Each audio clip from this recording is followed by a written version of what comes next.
So I've had my hands on Assassin's Creed Odyssey for a couple of days now, but since I recorded my first impressions video, quite a lot has happened, and I figured a bit of a field report was in order.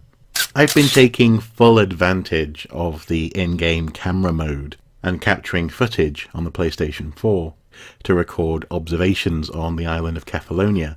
As I mentioned in my first impressions video, I love that this is a world that has ruins. There are ancient ruins in this ancient world, and we can see here some metopes and triglyphs from a collapsed temple structure on the beach. The details in this game are very pleasing, and there's going to be plenty to explore in the months and years to come, frankly. I've always been impressed by Ubisoft's work on the Assassin's Creed franchise, but this really truly is astounding. From music and colour to the darker sides of ancient Greek life, Kephallonia has it all. Human sacrifice, punishment, there's so much to see. I've also been having tons of fun exploring the island and the more fanciful, I suppose we shall say, aspects of the island's archaeology. Here we see a statue of lightning Zeus and an excellent ad-lib by the I should probably not climb on this. as our hero climbs one of his appendages. Kephallonia is beautiful in the daytime and at night, and as an archaeologist I simply had to stop and think about this broken pottery on the floor. There's so many studies out there as to how much pottery is broken over time, what happened to that stuff, is it repaired or reused or simply trodden into the ground, and here it is happening right in front of us. In fact, a lot happens right in front of you in this game. I happen to catch this man, shall we say, caught short. I just love these details.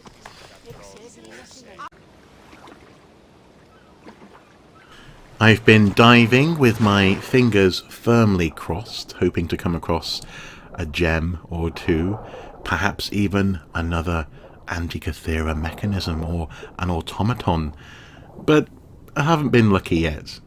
Maybe I just need to travel to the island of Antikythera. Maybe that's where I need to go.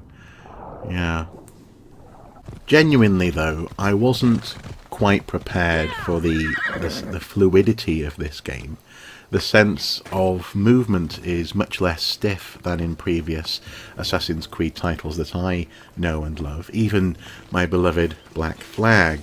There's a I hate to use the word, but an organic sensation of being in the world, especially when you come across the ruins of a temple of Zeus, such as this. I love the fact that these ruins are not only in the world, but also they're occupied. They're still being used for sacrifice, which draws in wolves, such as the ones we see here.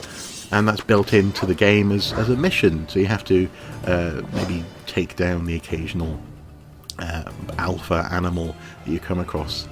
For example here, I think I'm about to lunge at this wolf, or maybe take a cowardly arrow shot first, and then get into the fight. Now, something else that I'm really pleased about, actually, is the story seems to be handling the question of Cassandra's place in the world as a female protagonist quite delicately. She is, in fact, a Spartan girl living on Kephallonia, and this means that actually the Kephallonians have a sort of built-in sense that she is different to them, and also that they expect her to want more out of life, in so much as Spartan girls and women were frequently given education and rights to exercise, and even in some cases I think rights to ownership of land and property that other Greek women simply weren't. So I'm actually becoming more and more comfortable with how Cassandra operates in this world. But then again, we're yet to travel to other Greek islands. Maybe a shift in tone is required, and will be required in other places. Just down the hill from the temple, we come across some ruins, and actually in the distance you can just about see Cassandra's starting hovel by the beach. These are the ruins that I first came across in my my first impressions video, and I'm really pleased to have discovered through investigation that these are likely ruins from an earthquake. Kephallonia suffers quite a few earthquakes, and some of them are truly huge, and so this whole ancient village area was ruined, along with a temple up on the top, by an ancient earthquake.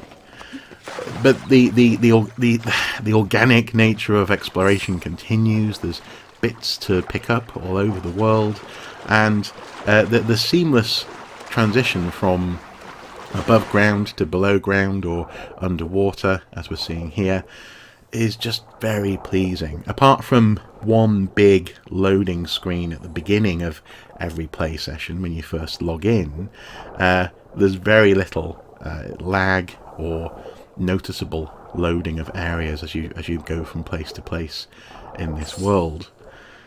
There's plenty to see, plenty to loot, plenty to discover, and I'm loving it. And I haven't even left the first island yet.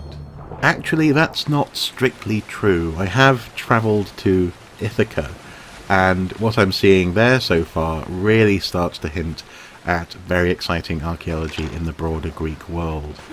The Lion's Gate, anyone? I'm having such a great time with this game, and I'm so excited to see what else it has to offer, including some surprising ethical challenges.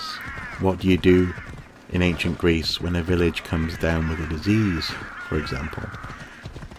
Seriously, this game is hinting at so much, and I'm super impressed. I'm going to keep exploring. That's been my first field report. Until next time, guys, do take care. Bye-bye.